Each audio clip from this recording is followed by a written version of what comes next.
My name is Ondřej Texler, and today I will be talking about style transfer in general, but mainly I will be focusing on our latest SIGGRAPH paper, which is interactive video stylization using few-shot patch-based training.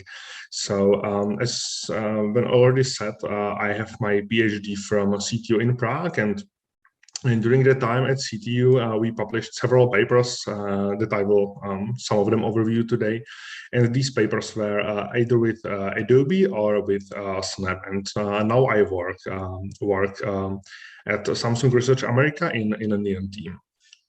So let's start. So today's talk will be basically about 5 papers. So I will briefly mention FaceStyle, example-based synthesis of stylized facial animations, as this paper is relevant for other papers I will be talking about today. I will also mention FaceStyleGAN, which is by the way, all of these papers are from CTU, from a group of my advisor Daniel Sikora.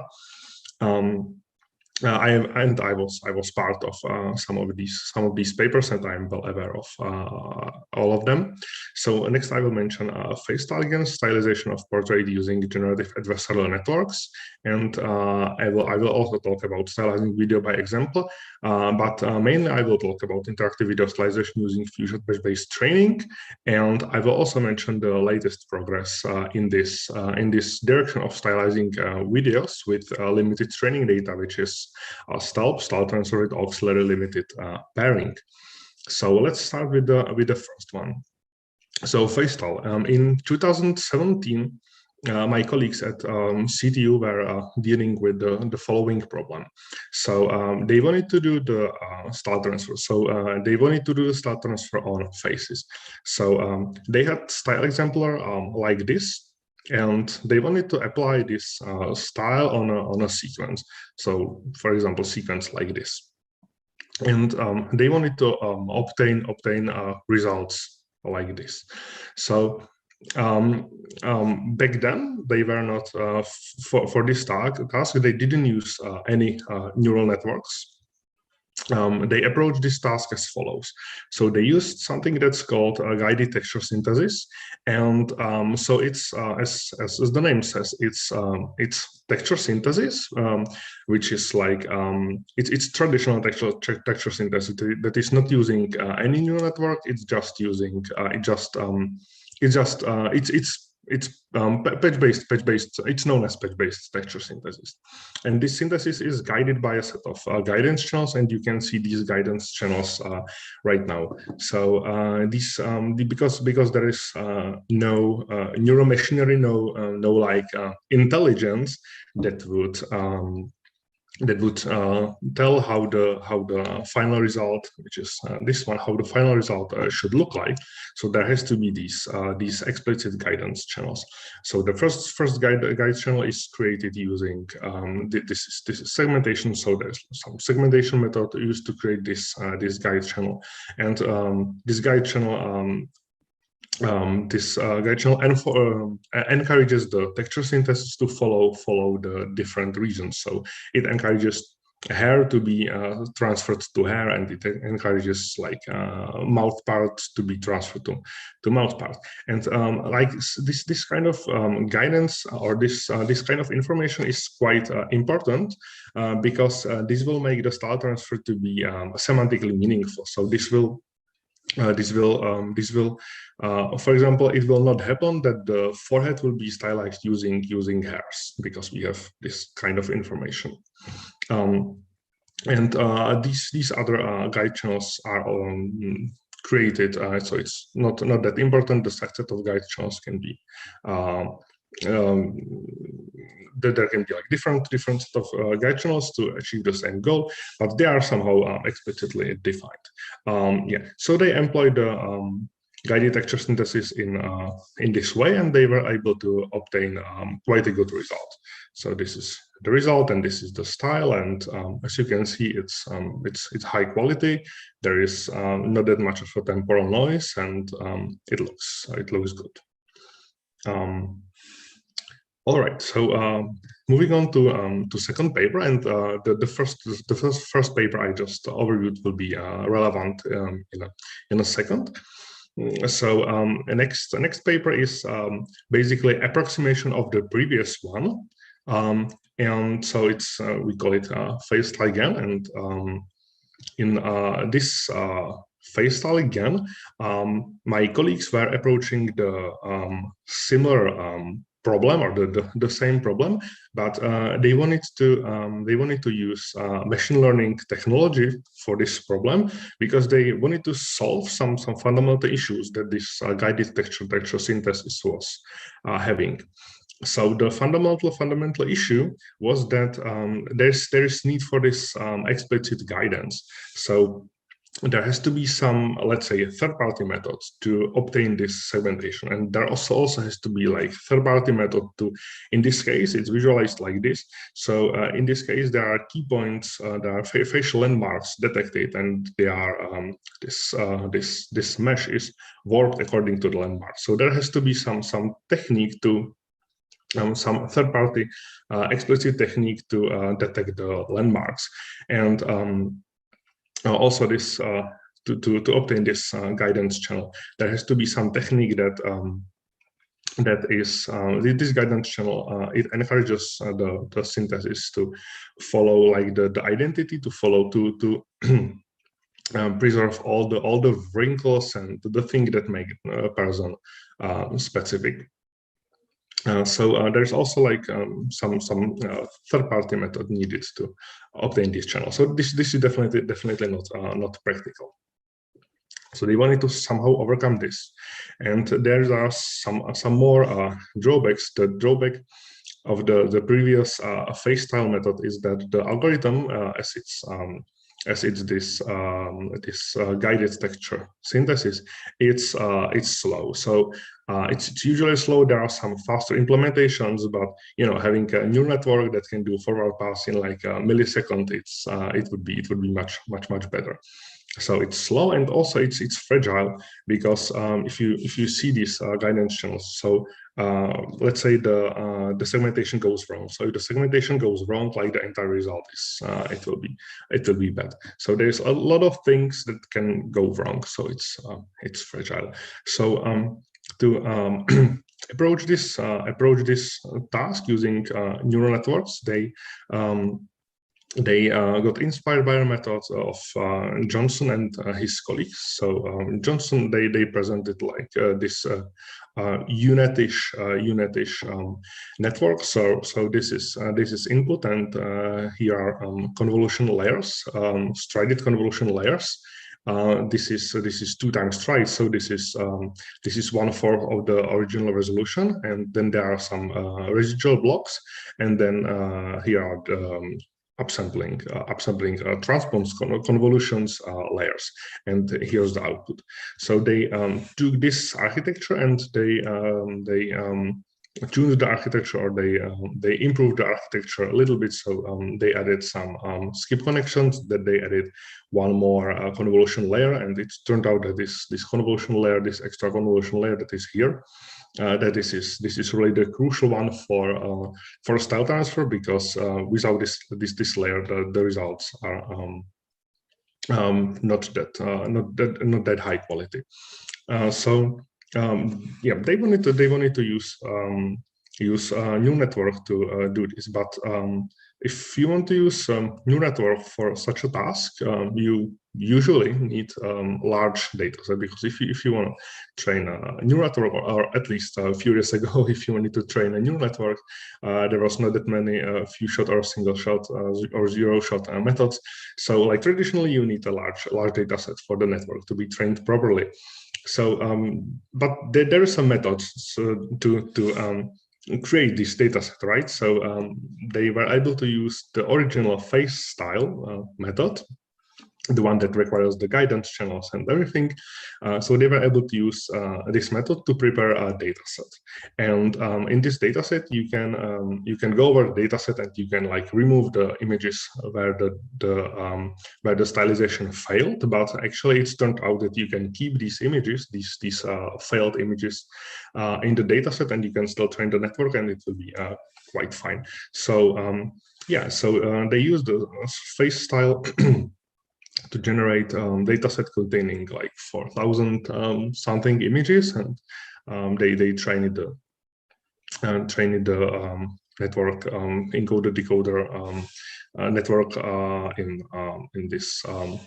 this setting, and it turned out that the network was really able to approximate the method of FaceStyle. The network was able to produce really good results. So in some cases, the results were even better than the original FaceStyle. Mainly due to the fact that FaceStyle in this case, FaceStyle probably failed during the face segmentation part. So it probably stylized like the hair using skin parts, and this is another failed example of FaceStyle, and FaceStyleGAN is able to stylize this better. So even though in the training data set there are failed examples such as this one, the network still is able to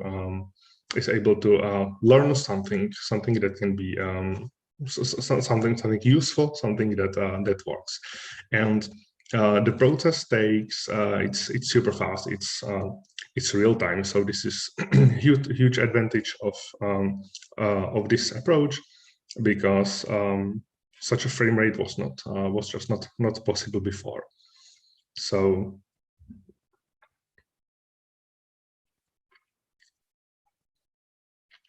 yeah. And this network, this FaceStyleGAN, it will be relevant for the interactive video stylization few-shot patch-based training I will talk about in a few minutes.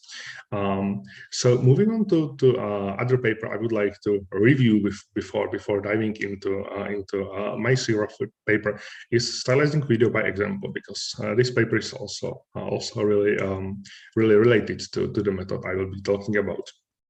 So in stylizing video by example, the use case is as follows. It's also style transfer, but right now we are working in a domain of one particular sequence.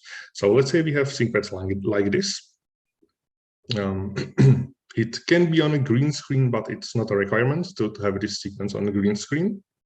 It can work on arbitrary sequence. So we have pre-recorded sequence, and now at some point where all the objects, all the important things are visible, artist takes this frame where all the important things are visible, and artist paints over this frame.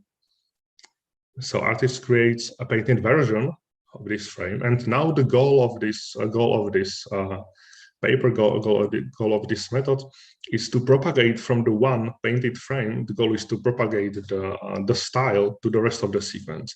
And of course, while propagating the frame to the rest of the sequence, we want to maintain some temporal coherency. We also want to maintain the high visual quality of the results.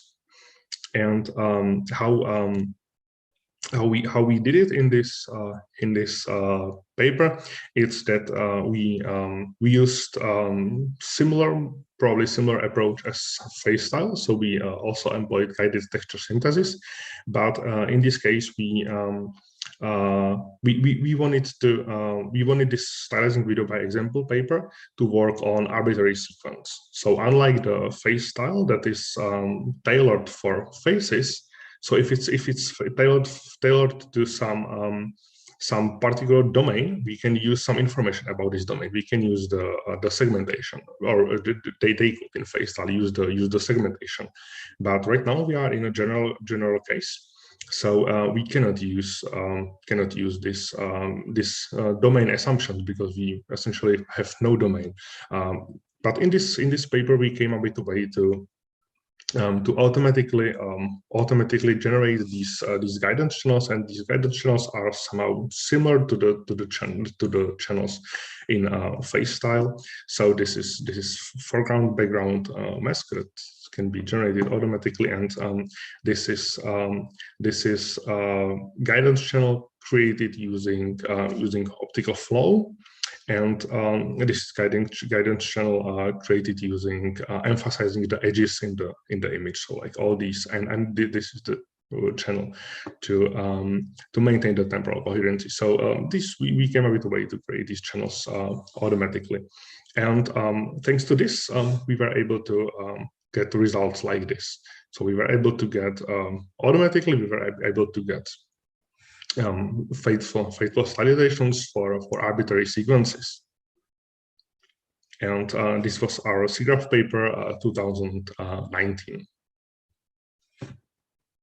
All right, so right now we covered most relevant related papers for the interactive video stylization using few-shot patch-based training. So let's jump into this work. And this is work we presented at SIGGRAPH 2020. So yeah, as I mentioned, this is stylizing video by example. It was I forgot to mention, it was Daiban, Jamriska, and me and some of our other colleagues. So the previous approach is good. It's able to produce high visual quality results, and it's also able to produce temporally coherent results. So if you play the sequence, it doesn't flicker, but it has some crucial limitations, and we would like to address these limitations in this work. So the first really crucial limitation is that it's computationally super expensive.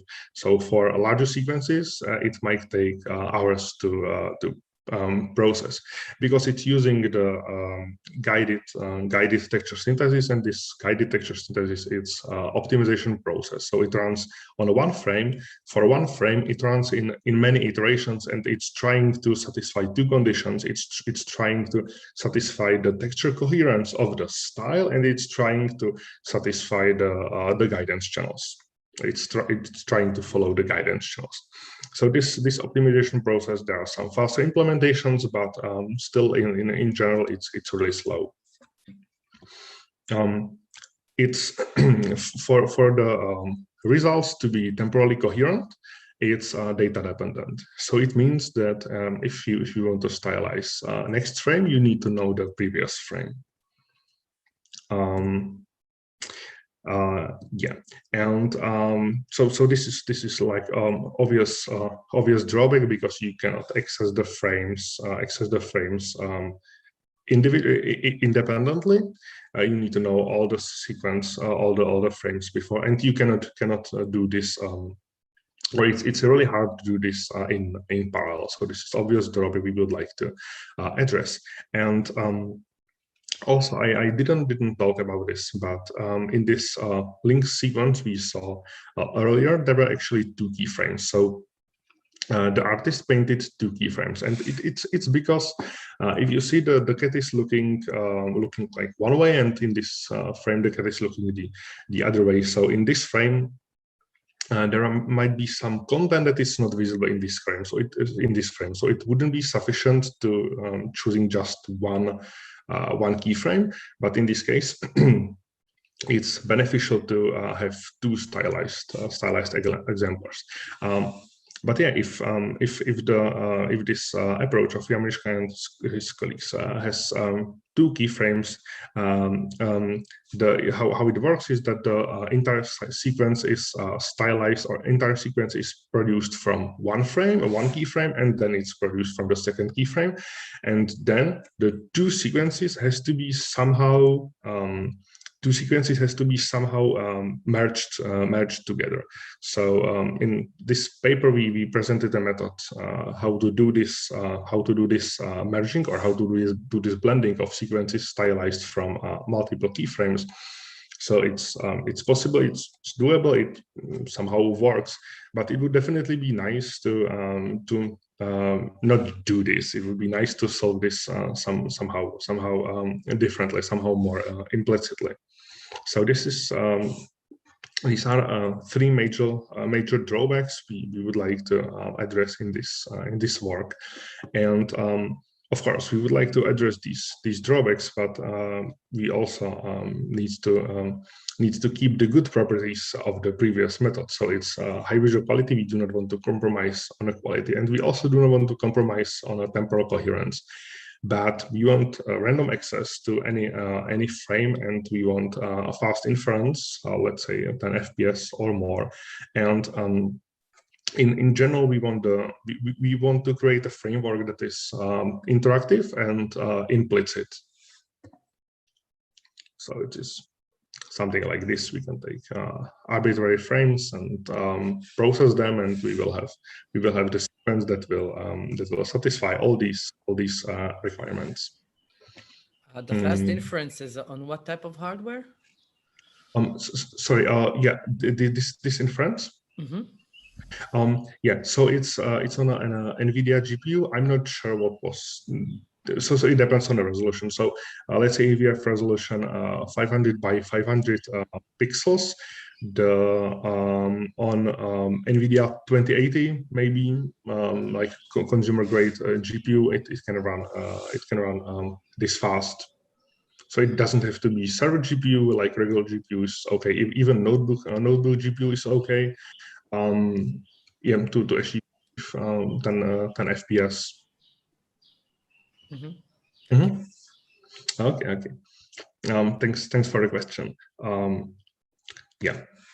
All right. So yeah. So few minutes ago, 10 minutes ago, we overviewed this FaceStyleGAN paper that Fuchik and his colleagues did. And in this, so we said that this FaceStyleGAN is able to approximate the original FaceStyle paper, and that it's able to achieve high quality results. So that's good. So we have so there exists a neural network that can achieve high quality results. So maybe we could use this neural network.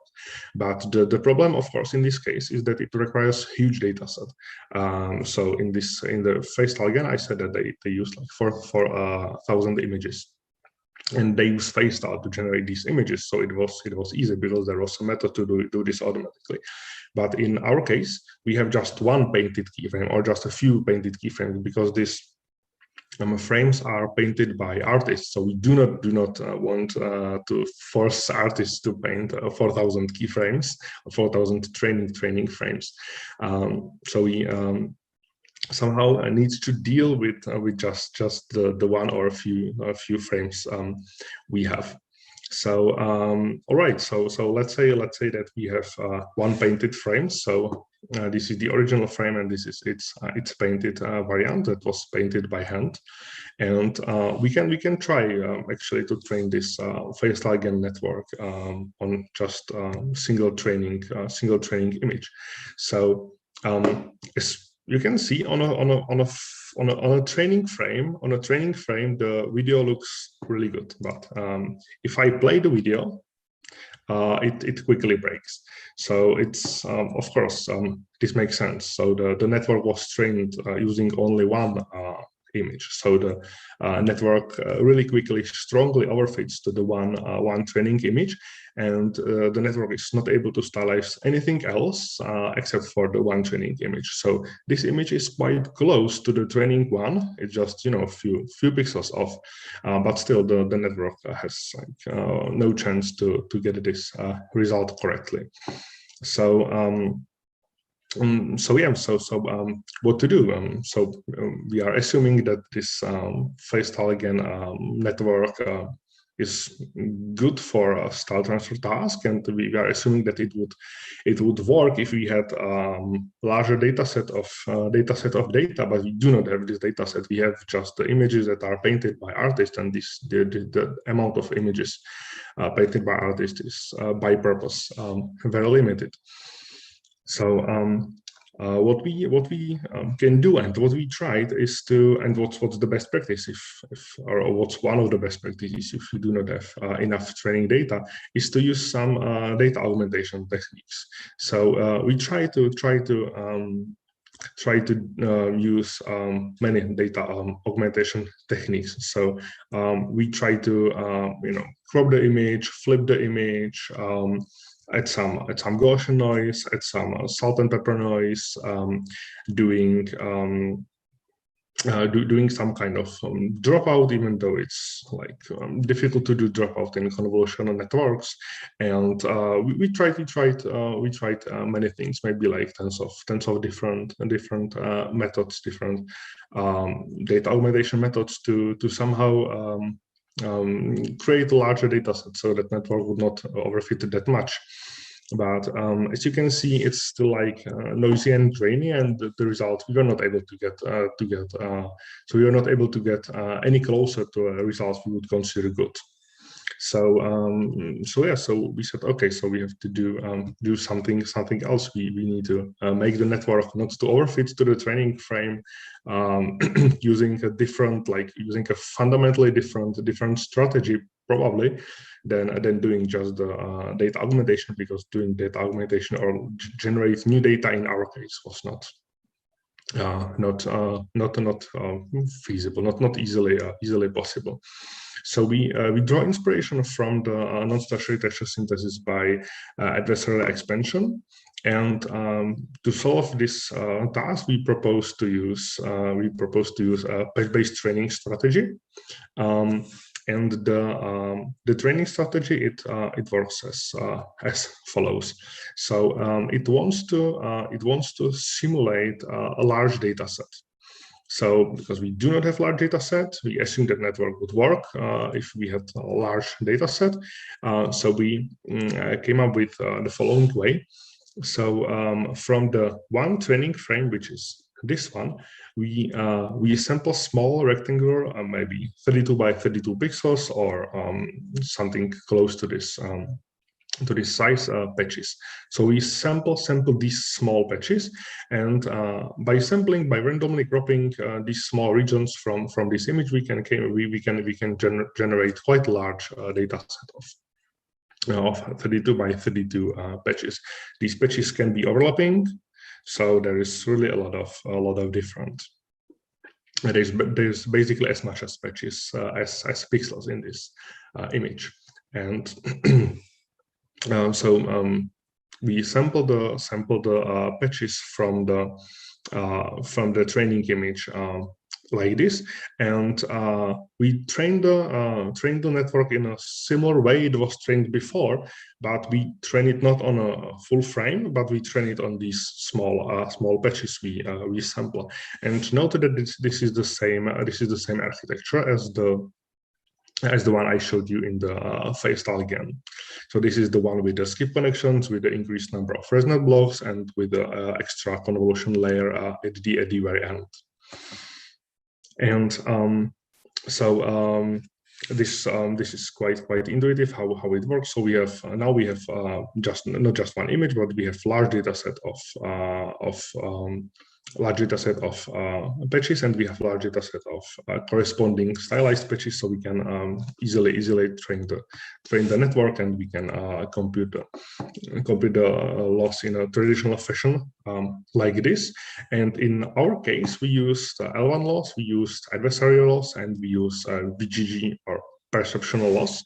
But this training strategy is not limited to any particular losses, so we could use any different losses that would make sense to use in this scenario.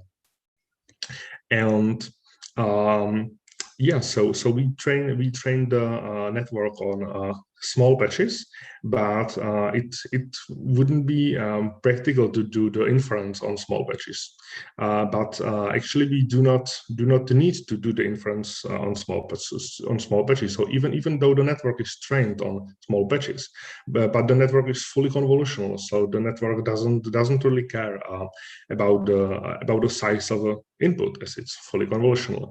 Only thing it cares about is the scale. So it's scale invariant. But in this case, this image, like the features in this image, has the same scale as the patches, because patches were cropped from the same image. So we can take the entire image and we can pass it through the convolutional network in one pass. And yeah, in one pass through this network, we have the stylized, correctly stylized image. And so now I explained most of the pipeline, and I didn't mention anything about like any data dependency, because there is no data dependency. So the network is not recurrent. The network doesn't take the previous frame as an input, nothing like that. So it just takes a single randomly selected frame from the sequence, and it's able to process the frame and get the correct stylization. So it means that we can easily stylize all the frames in parallel, or if it fits the GPU, we can take entire sequence, or we can take multiple images, and we can pass them through the network in one single batch. And these resulting images will be quite time consistent, but I will talk about it in a few minutes, a little bit more. So okay, but if we do this without any additional tuning, we get the results like this.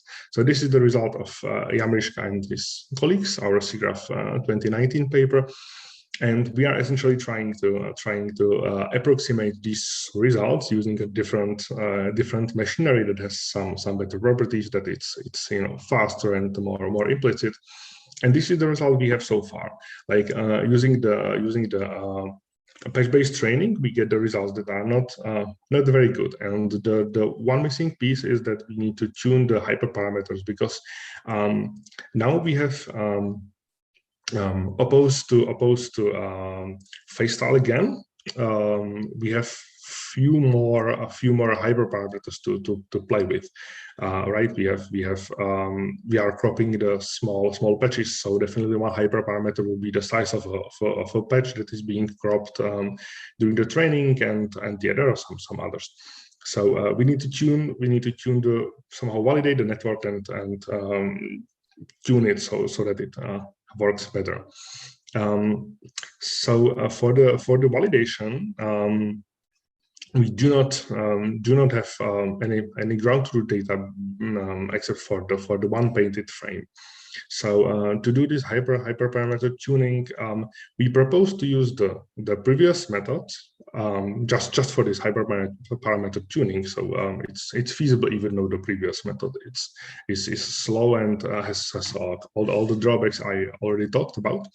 But for the purpose of hyperparameter training, let's use that method, and let's generate let's stylize the entire sequence so that we have some data we can validate our hyperparameter tuning on, so that we can do the hyperparameter tuning somehow automatically or semi-automatically. So yeah, so we propose to use the previous methods to get some validation ground truth images, and we propose to do the hyperparameter tuning, or we propose to tune the parameters as we did tune the parameters as follows. So here are four different parameters that we think it would make sense to tune in our, like, considering what we changed going from FaceStyleGAN that was trained on one large image, so going from that to a network that is to a strategy that is to a network that is trained on small patches. These hyperparameters, I think, make sense to try to play with. So definitely, like, the completely new hyperparameter is patch size. So we need to come up with a good patch size, so that if the patch size is too large, like, let's say the patch size is like almost the entire image, we would essentially end up with full frame training, and we know that this full frame training is not working, or we would end up with like traditional data augmentation technique that is doing some cropping or rotations or flipping, and we know that it doesn't work. So we think that this hyperparameter is important, that it has to be set to quite a small value, so that patches are quite small, but we do not know the exact size. So this is something to try, definitely. Also, batch size is important parameter. So how many patches we want to have in one batch size, because having too much patches in one batch size, we would also end up with original full frame training basically, and we do not want that. We know that it doesn't work. And also, it would make sense to try to tune the number of residual blocks, and also the learning rate. And we try to tune these parameters, and we actually try to tune many more hyperparameters, and we did it like this. So we have the ground truth data. So this is ground truth generated by Jamriska and his colleagues method, and we can easily take frame, for example, number 5, pass it through our network with some hyperparameters set, and we have the generated frame, we have the ground truth frame, and we can compute the loss, or compute how these images are close to each other, and based on this we can judge what hyperparameter setting is the best. And because we are focusing on interactive, so we want the training to be fast. So we want the whole framework to be as interactive as possible.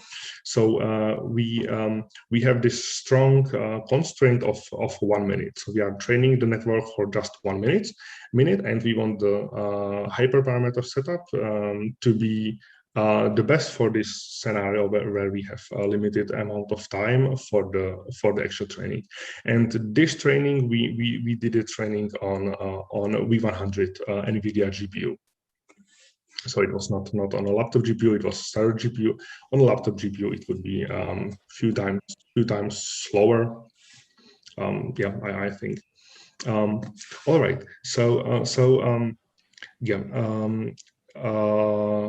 I said that definitely the relevant hyperparameter will be batch size. So how many small batches will be in one batch, and actually, like usually when we are training the network, it makes sense to try to fit as many training data into one batch as fits to the GPU, because it's the training works fast. You do not want to, if you can fit like 100 images on a GPU and do forward and backward pass, you want to do that.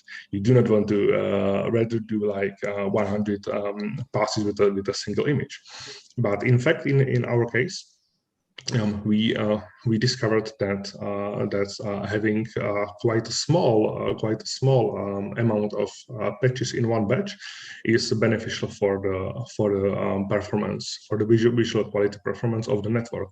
And it kind of makes sense, because as I said, like having this many patches in one batch, or having thousands of patches in one batch, we would essentially end up with a full frame training. So we would essentially end up with like all the possible patches from the image would be in one batch. So it would be it would be optimized in one backward propagation, and it would be very similar to the full frame training. So actually this makes sense. And also batch size. So of course, like it's quite obvious that batch size makes difference if the batch size is too small. So if we are training the network on too small batches, so in this case we visualize it on we train it on a 16 by 16 pixels, so it's quite small. So of course the network is not able to capture the large scale features, so it doesn't work well. And if the batch size is too large, we again essentially ending up with a full frame training. Yeah, that so 1 minute limitation, just to understand, is to have a faster estimation of the best hyperparameters, or was there another reason to have that short amount of time? Yeah. So I will show like at the end of the this part of the presentation, I will show some interactive scenarios, and these interactive scenarios kind of require the training to be as fast as possible. So this was our requirement for the interactivity, because we want to yeah. So you will see the examples soon, but we want the training for to be as fast as possible, and we consider that like one minute is a reasonable amount of time for the it's enough time for the network to learn something, and it's also like feasible amount of time for the artist to wait for the for like entire pipeline to be interactive for artists. So wow. Yeah, so just like to understand sizes, how many frames are we talking about in the training in this 1 minute, and what is the total resolution? Like, what is the resolution of yes. an image? Yes. So we have just one image. So just one image is painted by an artist. So that's the reason why we cannot do the full frame training, because we have just one image, so it would overfit, right? And the resolution. So like most of our experiments were done on 500 by 500. So we usually stay around 500 by 500. If we wanted to do something that is more fast, more interactive, we did 400 by 400. But yeah, so let's say around 500 by 500. And yeah, and of course, like this hyperparameter tuning, it makes it much easier and faster to do if we have this strong constraint to 1 minute training. So that's good, that's beneficial, but this 1 minute it comes from the design. We wanted the training to be fast, and yeah, and actually we found that if there wasn't this 1 minute limitation, if we didn't want to use the technique in interactive scenario, the hyperparameters would be probably different. So like for example, I said that we tuned also the number of resonant blocks. So the number of resonant blocks, basically it adds more layers. Like every resonant block is composed of 2 convolution layers. So it increases the time, it increases the amount of learnable parameters, and yeah, it increases the training time and also the inference time. But let's say inference is okay, it increases the training time. So if we have this 1 minute training constraint, we cannot add more resonant blocks. But if we didn't have this 1 minute training constraint, we could maybe add more resonant blocks, and the results would be even better. But it would take more time to train, and we wanted the training to be fast. And I will show some interactive results or yeah, some interactive sessions soon. So like it will make more sense why we did like all this effort to make it just yeah to make the training as fast as possible, because like 1 minute it's super fast. Like some networks are trained for 4 days, so having the network to be trained for like 10 minutes or 100 minutes, like it might seem that it doesn't matter as long as the quality improves, but in our case it matters. But also, if I understood you correctly, you're doing this training over 1 frame with different batch sizes and different batch numbers. So it makes a bit more sense if it's just 1 frame each time for the training. if that's what if I understood it right. So it's for the training, it's one frame, and so we set these numbers, these hyperparameters, to some values, and we with this hyperparameter values we did the 1 minute training, and then we did the evaluation, and then we computed the loss or the difference between the generated and ground truth. Yeah. And so this was some number, and then we changed the patch size a little bit, and we did it again, and we wanted to see whether this loss will be lower or higher, and I just mentioned that it makes sense if it's just one frame training and you give it 1 minute. Yeah, it's divided into different batches and different window frames along that frame, but it's just one image each time, one frame each time. So it makes a bit more sense to make it 1 minute. Usually you don't run a full day for just one frame. So it's okay. Yes. Yeah, and of course, the amount of data the network has to process is super limited. So yeah, it wouldn't make sense. And so actually this is like nice property of this approach, because the network in theory, the network is able to learn this, because there is not that much to learn. So the network within 1 minute is able to, or within like 10 seconds is able to learn most of the information that it has to learn.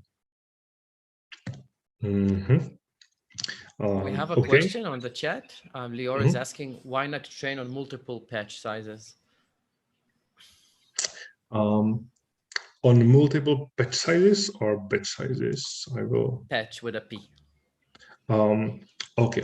What I'm saying, instead of choosing only 36, only 16, only 100, do both 16, both 36, and 100. Yes. Yeah. So actually, we tried many things. We did many experiments, and we decided to do the hyperparameter tuning like this for basically two reasons. The one reason is that it's like easier to do if you have just one patch size, and also while we were trying to use different patch sizes, we were not getting any better results. So maybe we did it wrong. Maybe we did. Maybe it would work if we did it differently. But yeah, so it definitely it makes it seems that it makes sense to do this on multiple patch sizes. But from our experiments, it just added like complexity to the hyperparameter tuning, like huge complexity to the hyperparameter tuning, and it didn't yield any good results. Out of my mind, Q, I think multiple patch sizes can eliminate the patch size variable. I'm not choosing a patch size. I'm training on all patch sizes. Okay.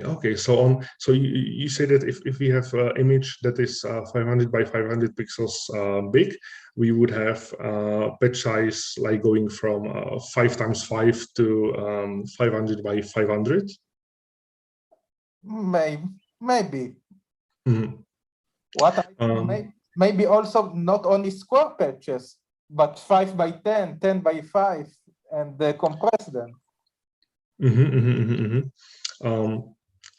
Yeah. So we didn't try non-square patches. We tried only square patches. So it's I think there will be no difference, because it's convolutional. So it really shouldn't make much difference, like the shape of a patch. Why this training strategy on small patches works? It's probably because we are, if we are not doing the training on full frames, we are there is like this implicit regularization. So in the network there is some padding happening. So if you have small patch, there is padding, which is like every convolution shrinks the output like a little bit. So we have to do zero padding, and the zero padding is quite, or reflection padding, or it doesn't matter actually from what we tried. But this padding works probably as a regularizer. So the network cannot overfit, because there is this noise, or this information loss coming from the. Okay, so from what I understand, the patch, the training image is all black, and only the patch is the image. No. No. So the training patch is really like 32 by 32 patch. So it's cropped from the image. So the network like so let's say this is a patch taken from somewhere. So the network really sees like this small 32 by 32 or 36 by 36 portion of the image. So it's not all and black. You don't resize the patch or anything. So we are not resizing the patch. We just crop the patch. So we have 500 by 500 pixel image. We take this 32 by 32 pixel region.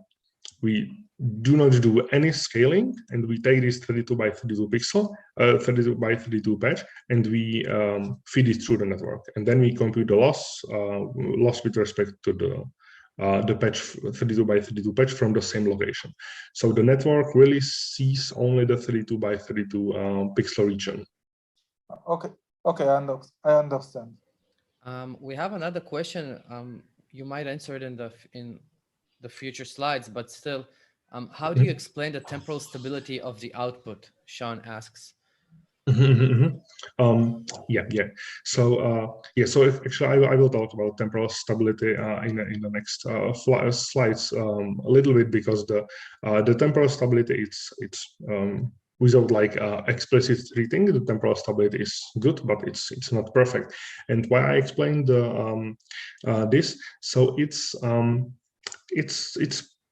probably the property of neural networks. So if you have an image, and if this so it's quite like the deterministic process, I would say. So if you have image, and if you change something in the image, like only this region in if you change some part of the image, hopefully only this region, the network, how the network is trained, hopefully only this like region will change.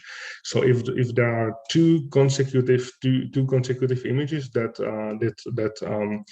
differ just a little bit, the network tends to stylize them like implicitly temporally coherent, opposed to the original Jamriska and his colleagues method. In this method, there is this guided patch-based synthesis, and in this guided patch-based synthesis, there are some randomization steps, and there is much more, basically much more randomness, and it's hard to get rid of this inherent random property of the previous approach. So they need to enforce the temporal coherency explicitly, and if they don't, the result will horribly really flicker. In our case, even if we do not enforce the temporal coherency explicitly, the result doesn't flicker because of the property of convolution of the underlying convolution neural network. But so I feel that's the best explanation I have for this. Maybe I'll ask, because it's a bit hard to understand the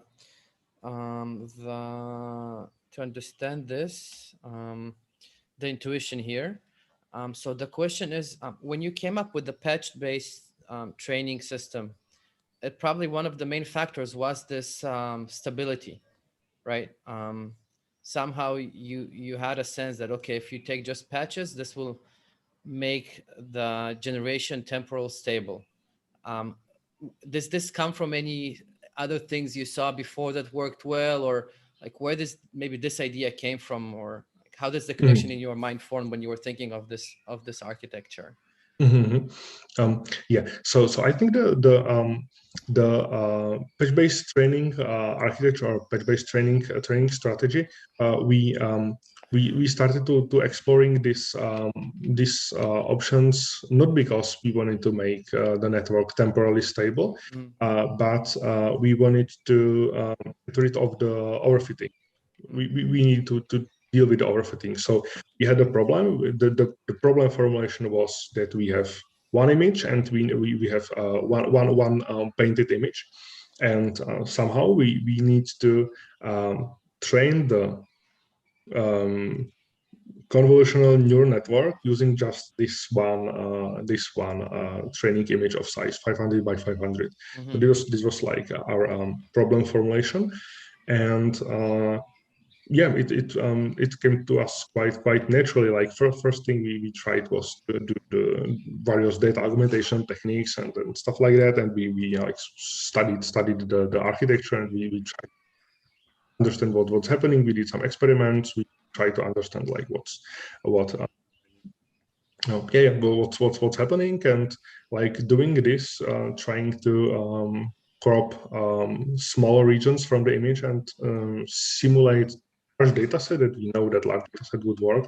It's quite pro, I think, and actually, so that there are some like previous works doing this to solve the style tensor task, but they were training the network on different size of input than they were doing the final inference. So we also draw inspiration definitely there, but our intuition behind this was not temporal coherency. It was the overfitting problem. So we tried this, we tried to tune it, and then there was some temporal coherency, and it was like on top of this, it was like additional problem for us to solve. And yeah, and I will talk about this a little bit later about the temporal coherency a little bit more. Yeah, so we'll wait. Maybe this will explain. If we'll have a question, I'll ask after. Yeah. Yeah. So I'm not sure if it will explain like it will explain this question, but it will explain something about the temporal coherency. All right. So if this is clear, we can move on to another slide. Okay. Yeah. All right. So having too small patch size is definitely not a good idea, because the network wouldn't be able to learn large scale features, and having too large patches also wouldn't work, because we would be essentially ending up with a full frame training, and we know that it doesn't work. Another hyperparameter we try to tune is a number of resonant blocks, and yeah, so I already talked about this, that if we have this 1 minute 1 minute constraint, we cannot afford to have more resonant blocks, because the network would be like smarter to learn the style, but probably it would take more time for the network to converge, or for the network to learn something. So actually the number of resonant blocks doesn't matter that much if it stays like in some reasonable range. So like the local minima here on this graph is not as strong as, for example, on the patch size graph. But still, we decided to take seven resonant blocks for most of our experiments, and yeah, so with all the hyperparameters tuned, we ended up with results like this. So again, this is original Jamriska et al. Approach. We are trying to approximate this approach, and this is the hyper parameter tuned. This is what this optimized means. Hyper parameter tuned patch-based training. And what's important to note is that this hyperparameter tuning, it has to be done just like once, like just not once per sequence, but just like once per paper. So by doing this hyperparameter tuning, we discovered how to what are the hyperparameters that are good to do this patch-based training strategy, and no one has to do this like ever again. But no one has to do this ever again unless they are trying to really trying to squeeze like all of it from the network in terms of training time. So in that case, if they have like special task or special sequence, some hyperparameters might be better. So this hyperparameter tuning might be good idea to do. Okay.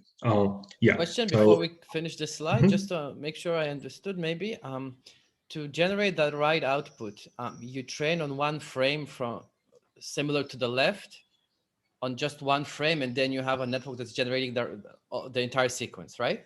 Oh yes. Yeah. So all the results that are patch-based training I'm showing here are trained on just one frame or on like a few on like two frames. So some are trained on 2 frames. Yeah, and these frames are taking from this original sequence. So like yes. And what is the maximum length of a sequence you try to generate?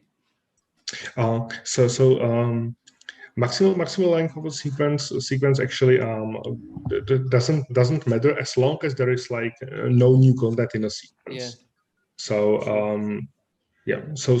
in results, I will it will be more clear. I will have some examples with more keyframes, and it will make sense why we had to provide more keyframes, because there was some content that was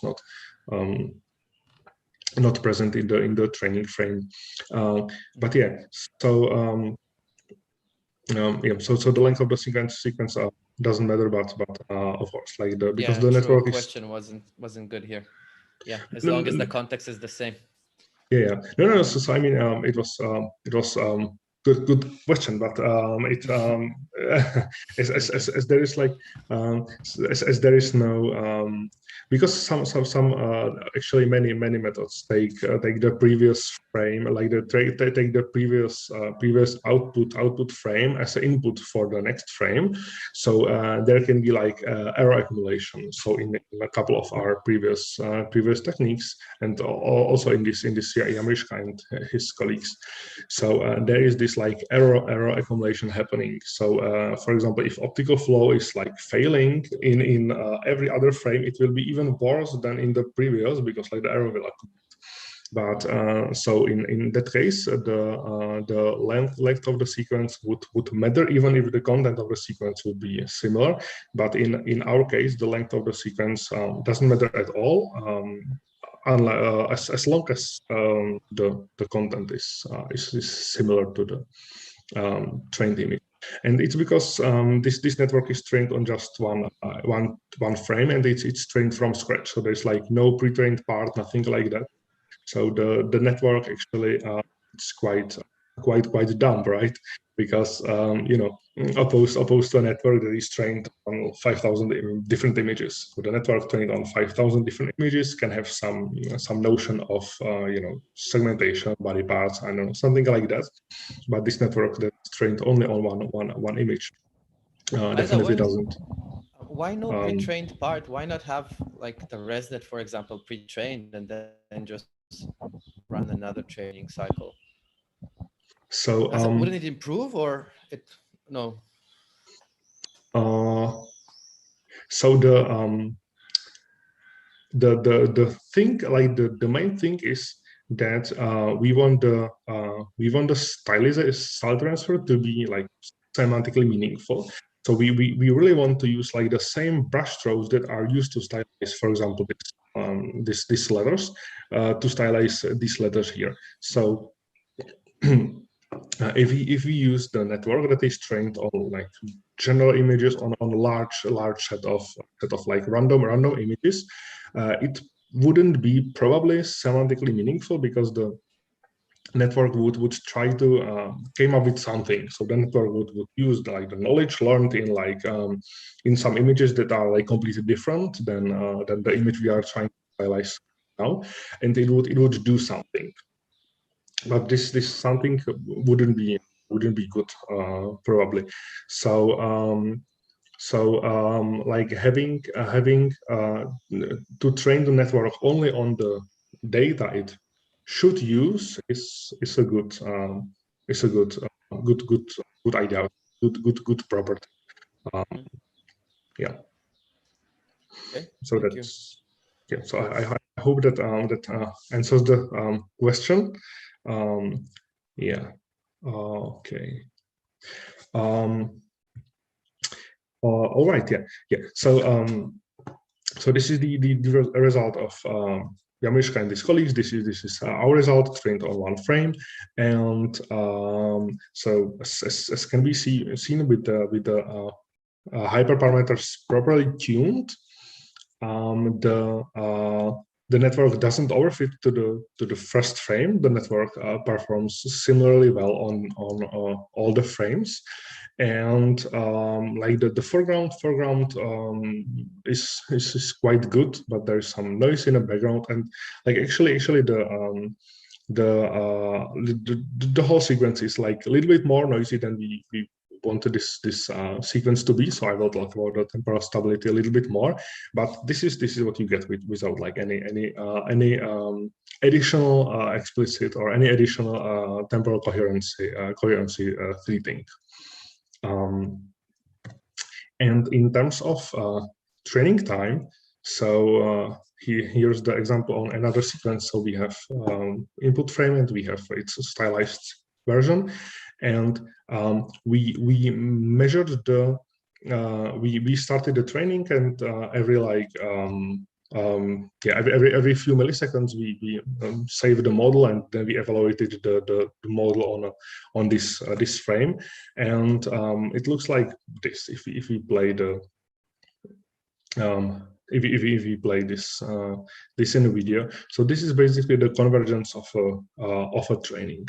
So I will play it again. So it starts at the so after 0.06 seconds of training, we get something like this, and after like 1.27 seconds of training, we get something like this. And again, the network is trained on this frame, and the evaluation is done on a different frame, but from the same sequence. And so you can see that the network converges quite quickly to reasonable results. There is some like oscillation. Some epochs aren't good. So it's something that really bothers me, because it's hard to control for us. It's due to the patch sampling. So it can happen that in some particular epoch the patches are randomly sampled from like similar positions. So the network like locally the performance of the visual quality performance of a network like locally decreases a little bit, but yeah. So it's can be seen that after just 16 seconds of training, this training strategy, this framework is able to learn quite a good quite a good style representation. And this is like thanks to the hyperparameter tuning, because we were aiming for 1 minute with the hyperparameter tuning. This is on 16 seconds, but we were tuning the network in a way that it can learn fast. So all right, and finally moving to moving to temporal coherency. So this is the again on a same sequence as before, but trained on a different style, and this is result without maintaining any temporal consistency. So this is just the network trained on one image, trained on a patches from this one image, and the network is applied to stylize this sequence, and we get the result like this. So we chose this style on purpose because the temporal instability on this short array is quite visible in this style. So it really flickers. We cannot consider this to be temporally stable. So we were wondering, like, why? What's the reason for this? Why it flickers like this? And is there like anything we can do about it without like violating the requirements we have for the synthesis? So we actually found that the one source of flickering, quite substantial source of flickering, is that there is some noise in the original sequence. So it cannot be seen by naked eye, but there is some noise in this sequence, and the network tends to amplify this noise. So we propose to use motion-compensated bilateral filter. So we basically pre-process this input sequence using this bilateral filter, and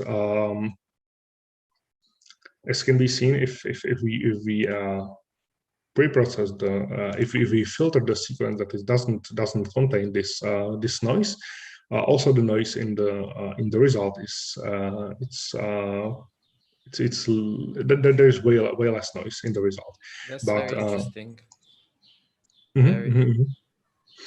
Yeah, and it's like this sequence. It's not like the best from the like quality point of view, but still, like you probably wouldn't see much of a flickering or much of a noise here, but the network. So like on one hand, the network for two consecutive frames or two similar frames, the network implicitly produces the smooth results, produces the results that don't flicker if the original results don't flicker. But the network is very sensitive to some noise that is not that is not apparent to humans. Yeah, so using this filtering, the sequence looks much better. It has less flickering, but still there's some flickering there, and this flickering that is remaining here, or this temporal noise, it's caused by the ambiguity in the training data. So what I mean by ambiguity in training data is this. So the network is this is the training pair. So this is the input and this is the output, and the patches are sampled from these two images. And so let's say we have these two patches. These two patches are 32 by 32 pixels and are like almost entirely black. And but the corresponding patches are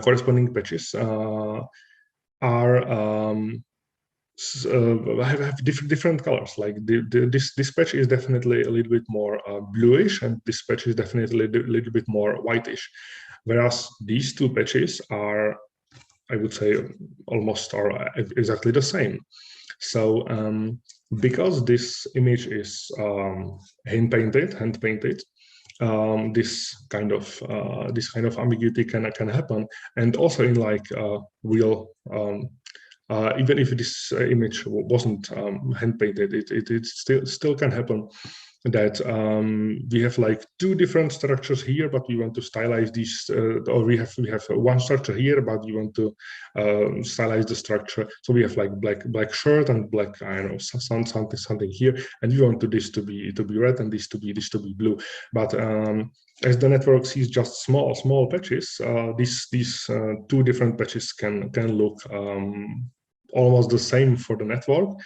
So the network, of course, is confused because in like one backpropagation, the network is learned to stylize the black patch as whitish, and in another backpropagation, the network is learned to stylize black patch using like more bluish patch. So to overcome this, because this is hard to get rid of from like the training data, so we can ask artists to, and actually in our results we are aware of this, so we try this not to happen, but still it's hard. Even if you know that you cannot have the ambiguity, it's hard to do something about this. So we propose to use auxiliary Gaussian mixture.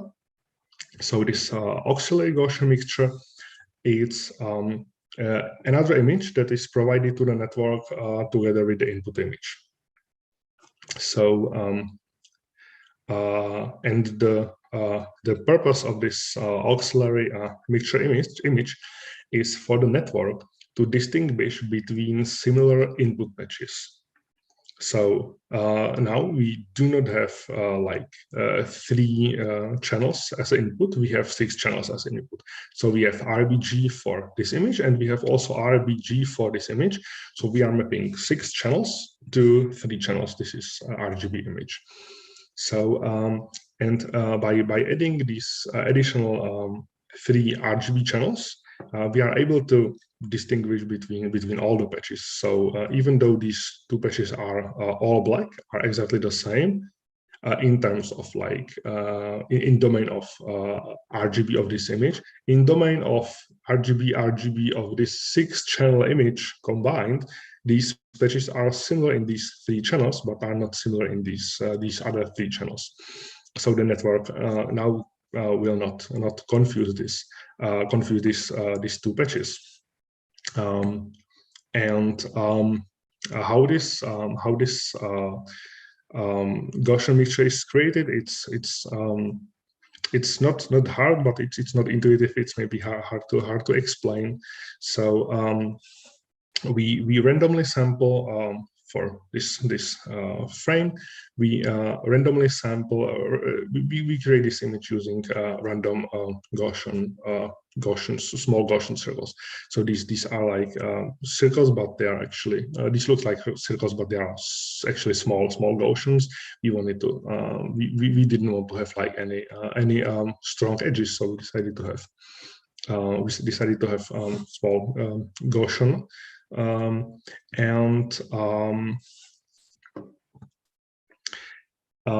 The important thing is that it has to be during the inference.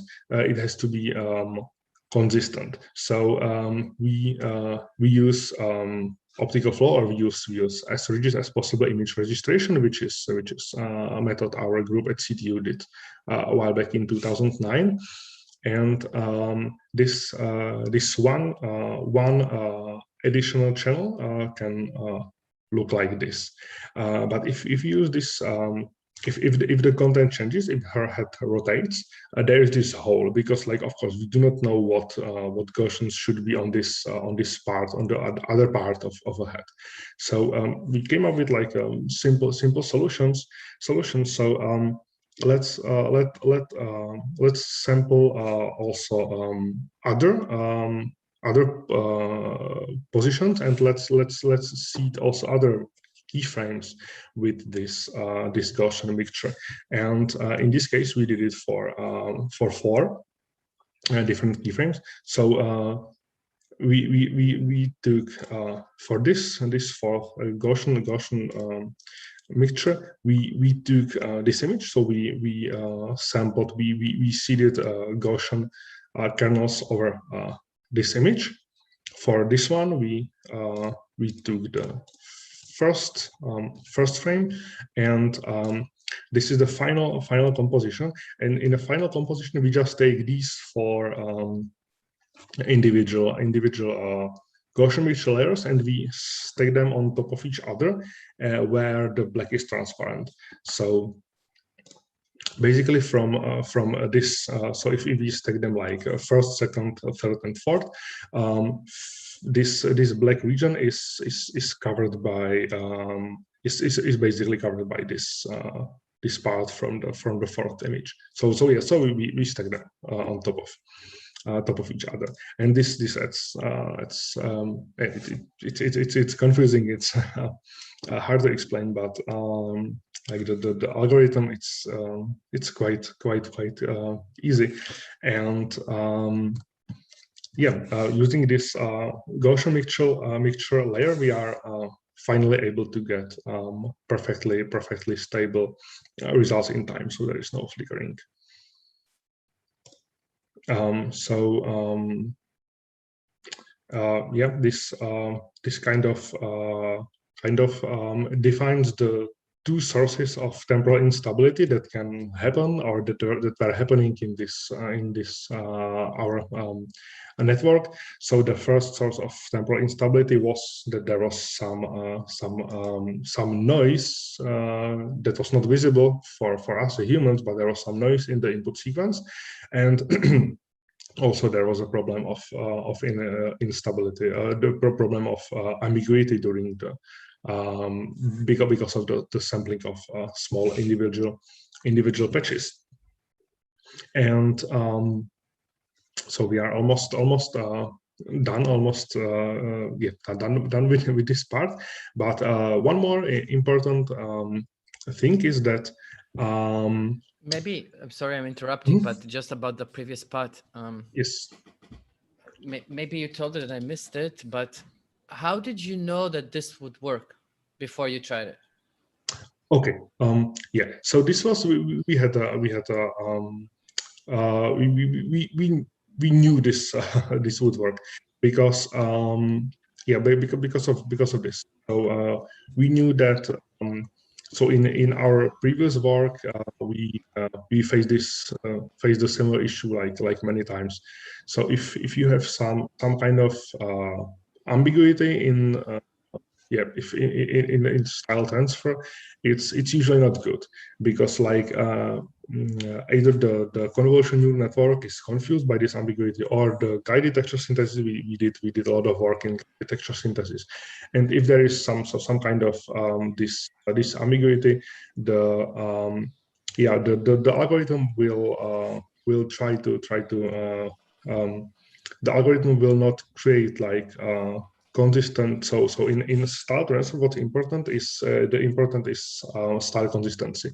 So we have if we have a style image and we have so we have style image and we want to take this style and we want to stylize a different content using the style. So basically what we want to take like as large as possible coherent parts of the original style and take these parts and compose the different content using these like style patches or style region. So we want the yeah, we basically, for the faithful reproduction of the style, we want the result image to be composed of larger parts of the style image, basically. And if there is some kind of ambiguity, this is not possible, because the algorithm will like for this part, it will look for a style. It will look for a style pixels at some location, and for like the adjacent part, it will look for a style pixel at a completely different location, because it's yeah. So but that Gaussian method is something that is common to do when you're working with patches and you're doing style transfer. That's the thing. It's like something that you've seen done before and worked, or you were like, no, if we can tell the network in some way that these places are similar, and then somehow magically you thought, oh, a way to do it will be to have estimations of the colors around an area. Like, what was the thought process? Just I'm asking for anybody else who's gonna maybe try to do something new a bit and get stuck. Like, what is the thought process behind it that told you, okay, this will work, or this is something you should try? Yeah. Where the idea came from? Yes. Okay. Well, yeah. So the first was that we knew, we were quite sure that this is caused by the ambiguity. So we knew what we needed to solve. We knew that we need to add some more information so that the input doesn't have this kind of ambiguity. And so actually we tried, or I tried to use some other things other than Gaussian mixture to add some more information. So it doesn't have to be necessarily Gaussian mixture. It can be I don't know. It can be segmentation. It can be other guide channels we were using in some of our previous work. But in this case, we decided to use Gaussians because it's quite easy to create them, and it also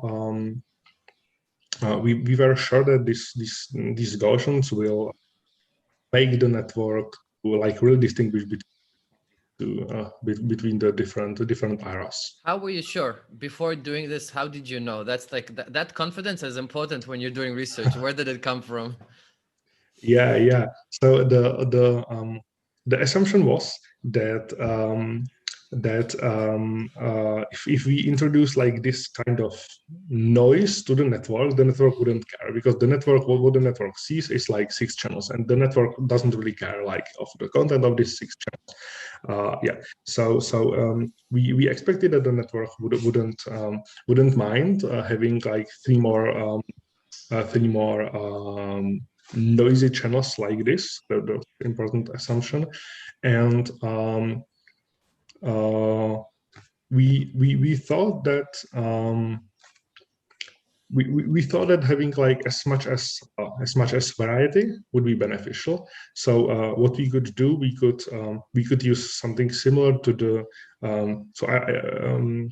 in the first few slides I was talking about this FaceStyle, and there was like the green gradient, green red gradient, and I was saying that we were using this gradient to guide the synthesis. So we could use something like this. We could also like also encode the location information as a color.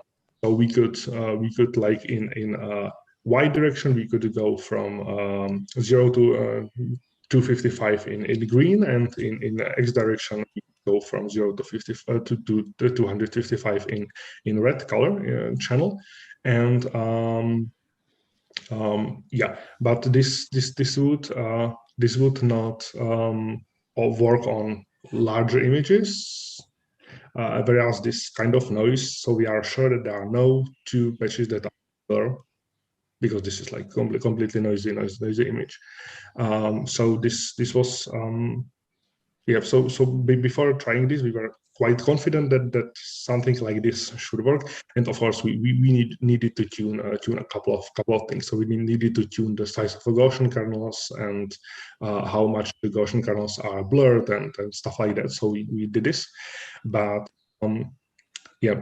So we were quite confident. So we were not like not sure this will work. We had to do a lot of experiments, and but we were quite we were more confident that this will work than we were that the patch training itself will work.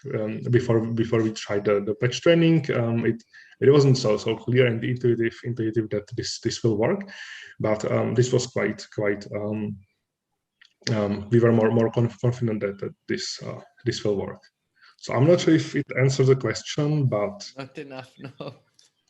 Like what I'm getting here is you had experience with using this method somewhere else, and you saw it gave benefit, maybe not enough in that time, but you saw that it's benefiting. And then once you added also the patch-based training, both methods together, you knew, this will make the most from both. But maybe I didn't understand you correctly. Yeah. Like usually people either have experience with a method before they tried, or they have a very mathematical reason to assume that this would work. And this gives the confidence usually. So in your case, I don't know if it's either of them or none of them and something third, which I couldn't understand. So we didn't have like mathematical confidence, or we didn't have like any number, but we had this these two assumptions. We had the assumption that will not hurt the network to introduce some more channels. It will not hurt the network to introduce noisy channels like this. So it doesn't have to be segmentation, but it's not noisy. It can be anything. And introducing segmentation, we wouldn't solve the ambiguity that much, because the segmentation for entire shirt would be the same, like color of the segmentation, the segment. So we knew that we need something even more random, even more distinct, and yeah. I think I'm understanding. Yeah. Yeah. So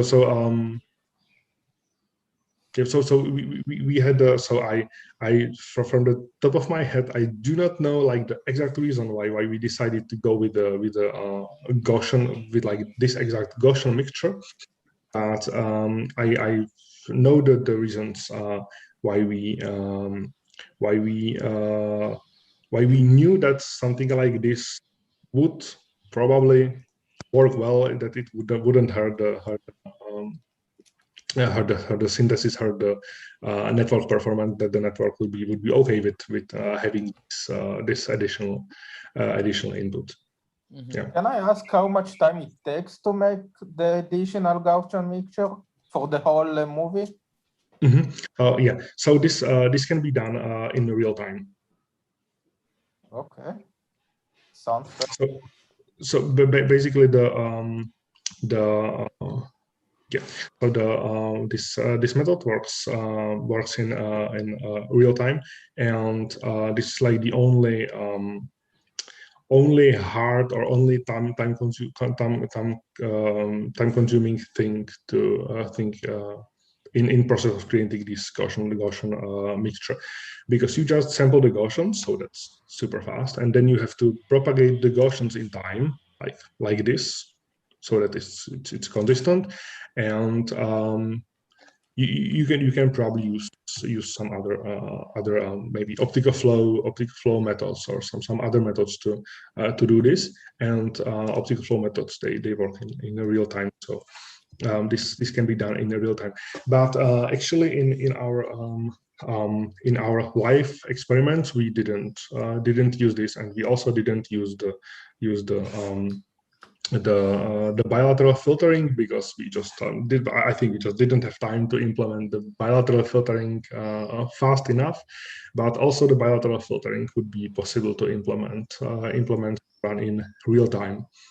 Yeah, so we use this Gaussian mixture to high quality results, but the interactive results I will show you in a second.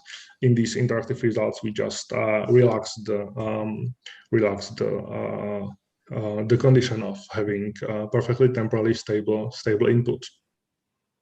Yeah, mainly for like practical purposes. There was no time to do it properly, to integrate it into like full pipeline and run it. But yeah, this works, and this gives a good notion what needs to be done, what's causing the temporal instability, and what can be done to make the output flickerless.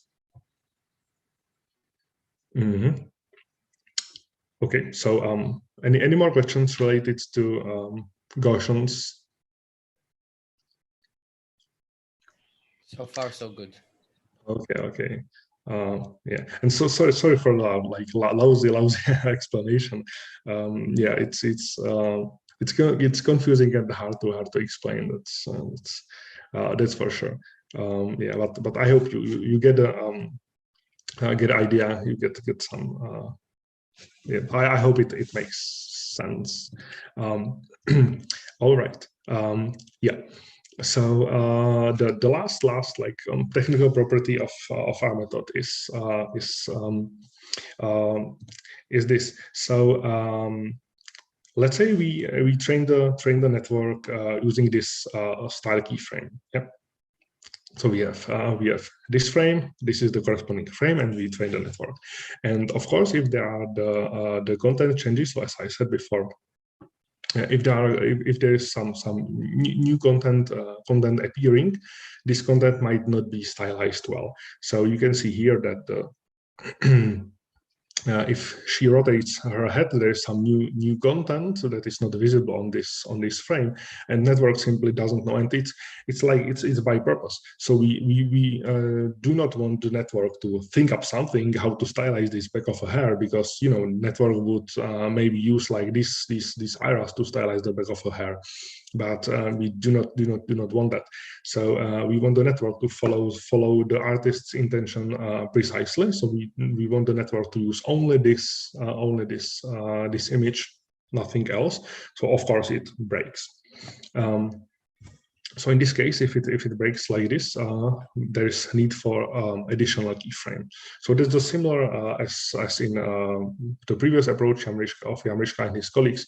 So there are also like multiple keyframes sometimes used, but they had to do this blending. So they had to stylize the sequence from both keyframes and then somehow blend it together.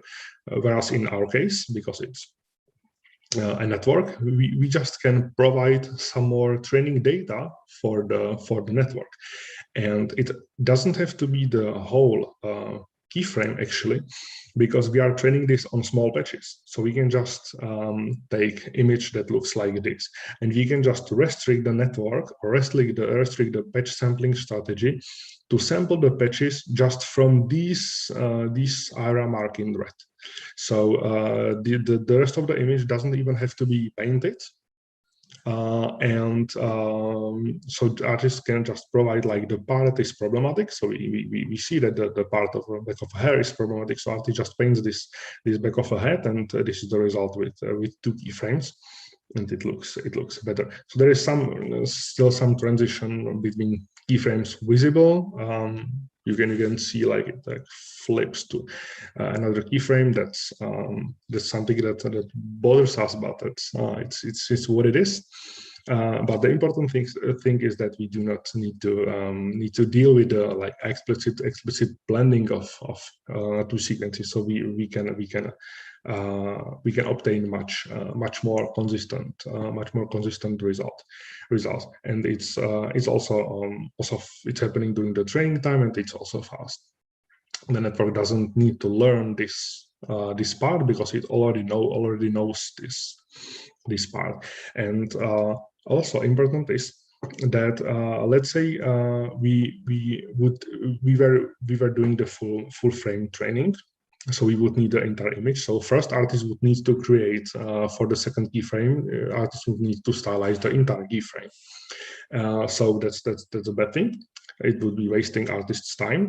And also, the bad thing would be that what if the 2 keyframes wouldn't be consistent? So let's say here's the blue color and artist. So it would be quite hard for artists to make this region like exactly same as is here. So and it's important for the network to have consistent if there are 2 keyframes depicting the same content. It's really important for the stylization to be consistent, because we would have the ambiguity problem again.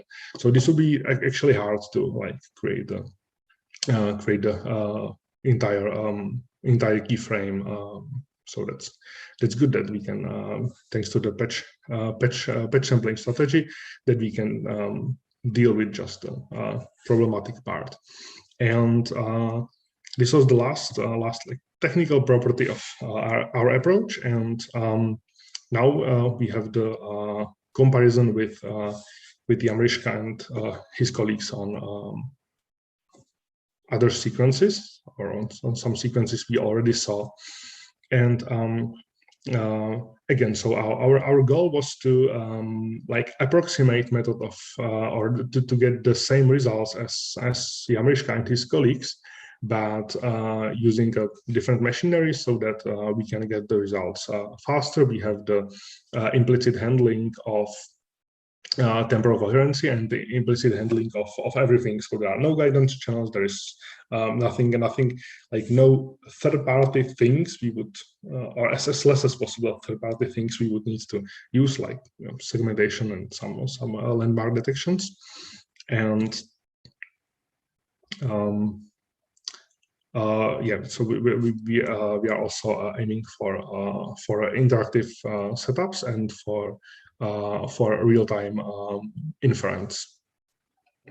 And here are some results where multiple keyframes were used. So in this case, I think 3 keyframes were used because she's rotating her head a lot. This is a more complicated sequence. So in this case, 6 keyframes were used.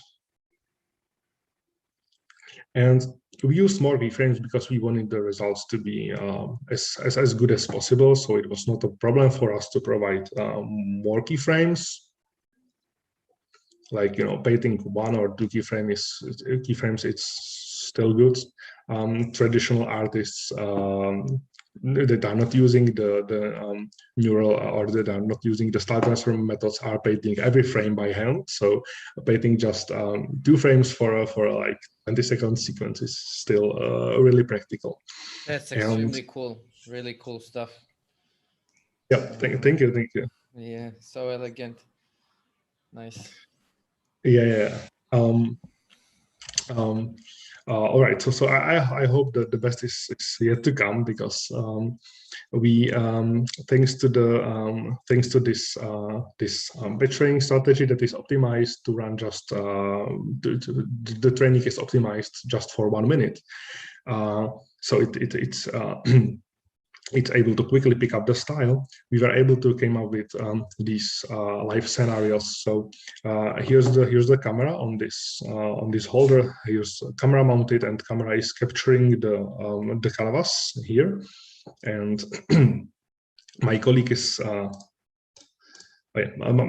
painting over the canvas, and here's the pre-recorded sequence. So in this case, we pre-recorded the sequence, so we were able to pre-filter the sequence and do like everything we wanted to do with the sequence. And we printed 1 frame on the stencil here, and now the sequence runs here. And while she is painting, so there are 2 GPUs. One GPU is like behind this monitor. This GPU runs the inference, and then there is a second GPU somewhere. This was actually a server GPU. So the second GPU is running the training. And while she's painting, the camera is capturing the canvas, and the training runs. So this is a little bit fast forwarded. Yeah, so well, as you can see, so she's not painting that fast, and also the network is not training that fast. But the network, the training of the network can roughly maintain the speed of an artist drawing. So as artist draws something, the network is learning basically the previous things, and so it's quite interactive for artists. He or she just have to wait like few seconds for the new content to be captured in the training. And here's another setup. So this is here's a live video camera, and here's my colleague painting in Photoshop. So we took a picture of my colleague, and now she's editing and painting over this picture in Photoshop, and live camera is capturing my colleague.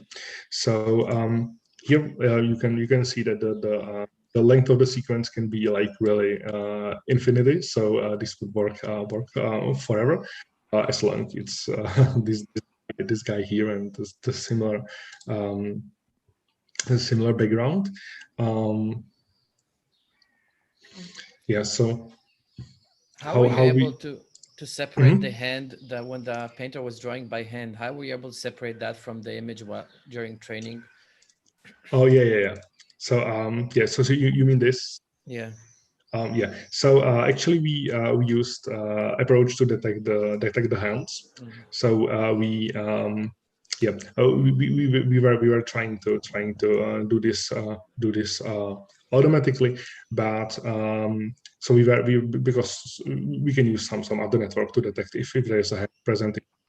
But we were having some issues with the shadow and with stuff like that. So even if there was no hand, so the detection of hand was like clear that there is no hand. So we would capture the capture the frame and send it to the training data or update the training data, but sometimes there was a shadow and stuff like that. So so actually we decided to have a to have a hotkey for this. So we were just hitting a hotkey, or and then we implemented that the picture is only so that the QR codes are used to for the rectification, but we also use them for the I think it will be yeah, maybe it's visible somewhere, but yeah. So we use them to if you feel like cover them properly, it will send the data to the training bunch to the server. Yeah. So yeah, so it was I know it's like a lame solution, but it was not part of our research, and we are able to detect the hand, but we are it's hard to detect a shadow, and we would be dealing with this. So we tried, and then we decided, okay, so let's cheat a little bit. Let's do it. Let's do something like this. Let's do some clever tricks with covering QR codes and stuff like that. And yeah, that's cool. Yeah. Sean was also asking actually a question about the previous parts with the multiple keyframes. How do you tell the computer what part of the frame to use when defining multiple keyframes? With an alpha channel, yes. Also, does it confuse the algorithm if you use multiple hole paintings? So sorry, the last part. If you use multiple what? Does it confuse the algorithm if you use multiple hole paintings? Multiple hole paintings. Yeah. Oh, okay. Hole. Yeah. Okay. Yeah. So the we provide so we do not use alpha channel, but we use additional information. So this keyframe is accompanied by another frame by a mask. So the mask is telling from where to sample. So this like handcrafted or specified by user as well.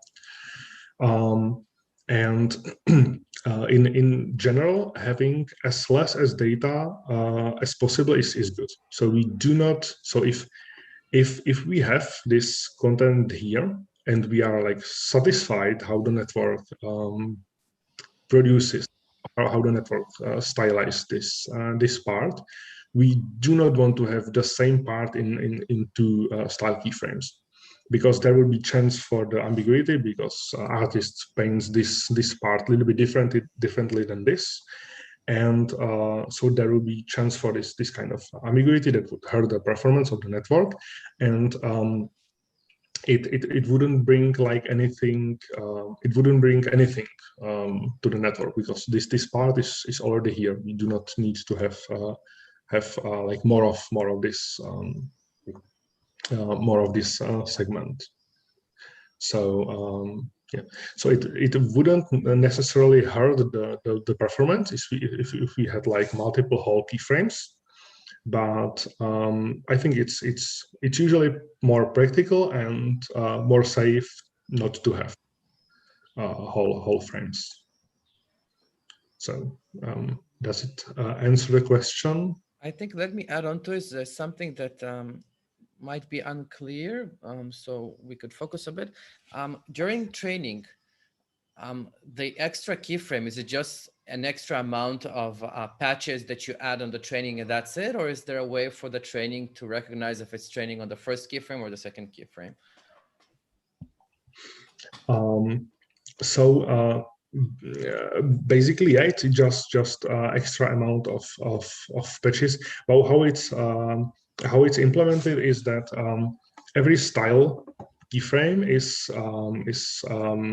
accompanied by the original input frame. So for every style frame, there exists the original input video frame, and also for every style frame, there exists a mask.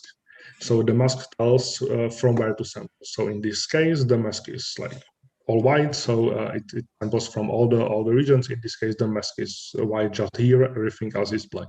So this is how we like implement it. How do you allocate the amount of batches per frame? Is it by the side, by the territory of the mask, or you normal by the amount of spaces there is, or what do you do?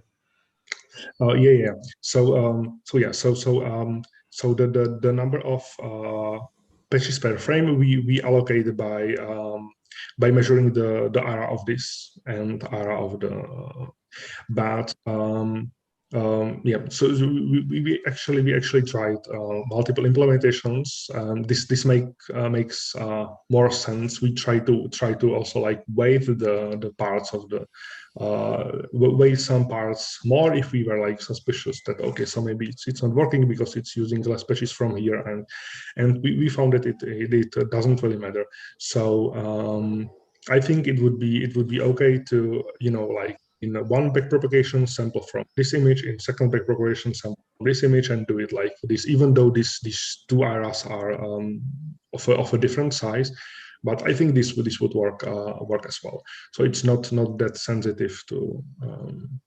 But yeah, like the most sense I think it makes to compute the area of like. Yeah, to normal this, the amount by the area size. Yes. Yeah, exactly. Yeah, that's what really makes sense. Sean, is there any questions regarding yours, or was the answer clear?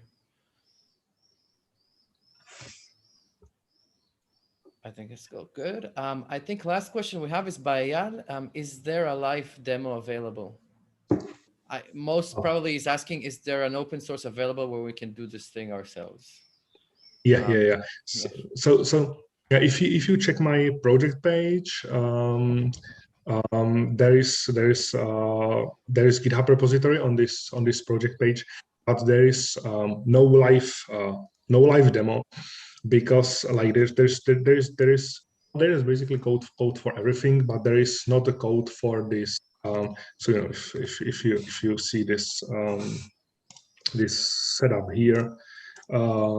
Yeah, so this setup was like really handcrafted to our hardware. So we are using like a special camera.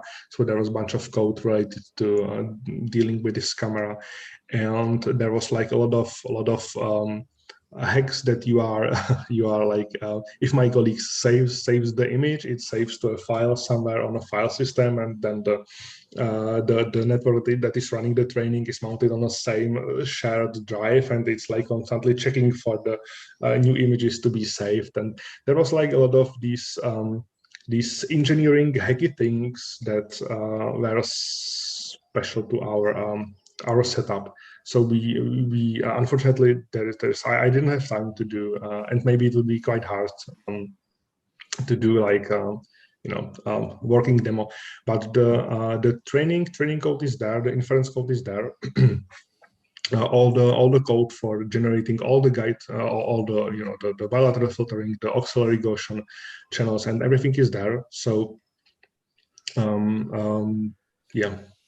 And there's also code for like if you have pre-trained model, there is code to do to stylize live video capture, but there is no code for doing like this. That if you save image in Photoshop, it's somewhere, and then the training loop takes the image from there and starts training on this new image, and this kind of stuff are not there.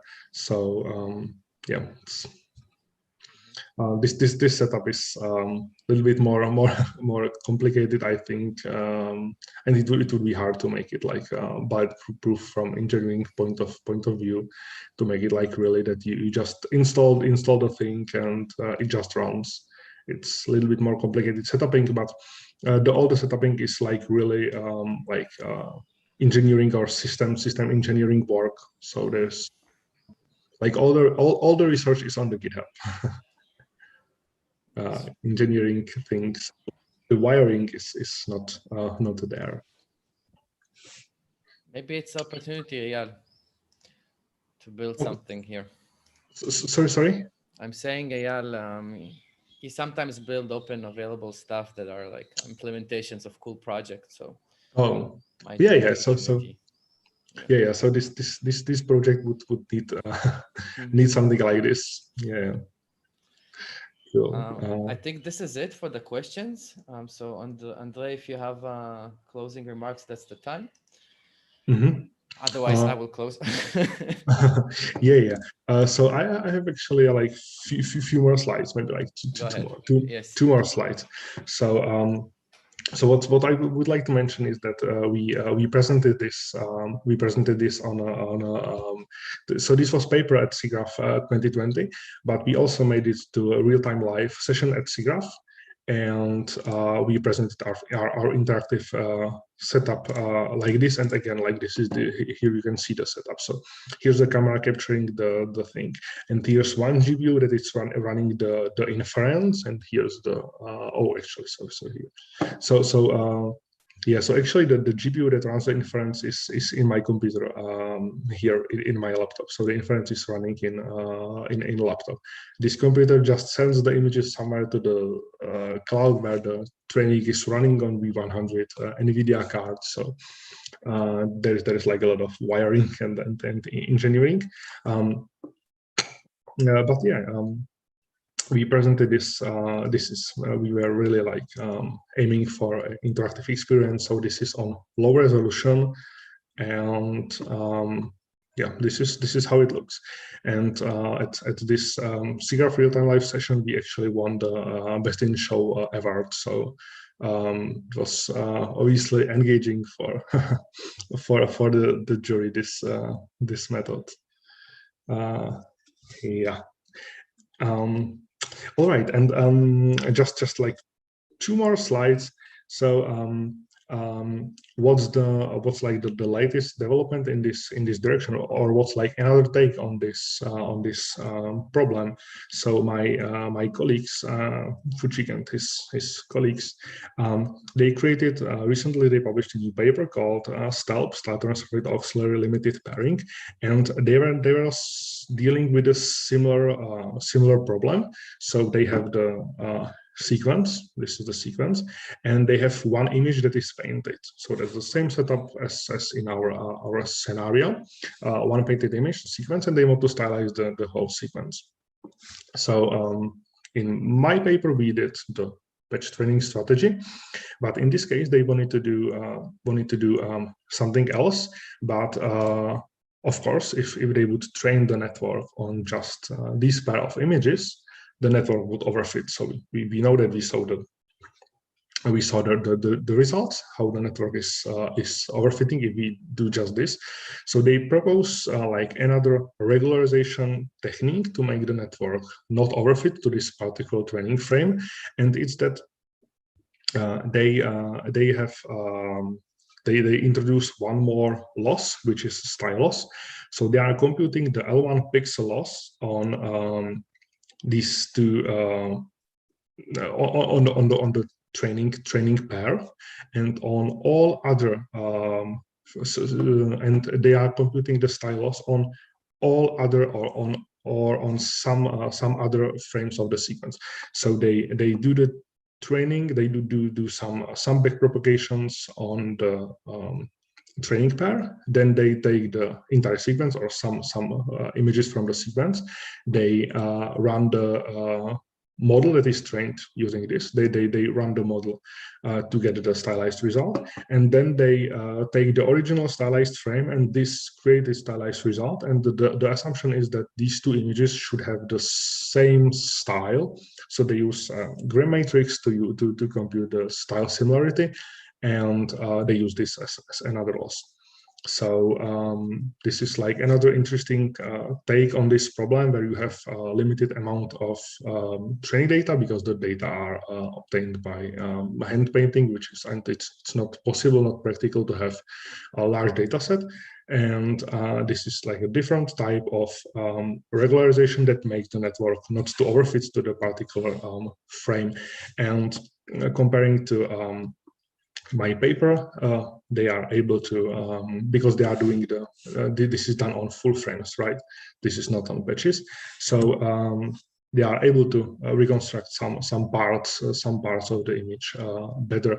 But this training doesn't take seconds; it take hours. So they are gaining some visual quality, but they are sacrificing the interactivity of the approach.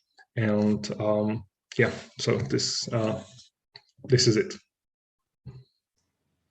Perfect. Ondřej, thank you so much for the talk.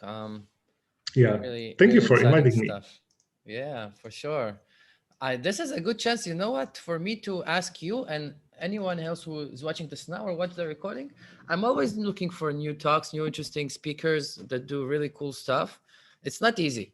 So if anybody does know of anybody else who has cool things to share and to show and to teach, send them my way or send them our way. You know, let's make it happen.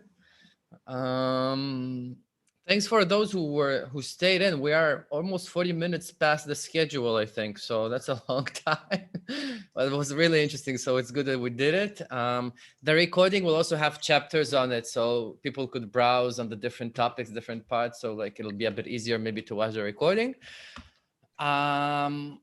We already talked about what's coming next. You can see everything on the meetup page. All the links are shared. And we will share also the lecture slides for this lecture on the recording. You'll have everything. With this, I will say thank you all. Have a great evening. I think most of us are from European time zones. And until the next time. Yeah. For now. Thank you. Thank you very much. Thank you for all for attending. Yep. Bye-bye.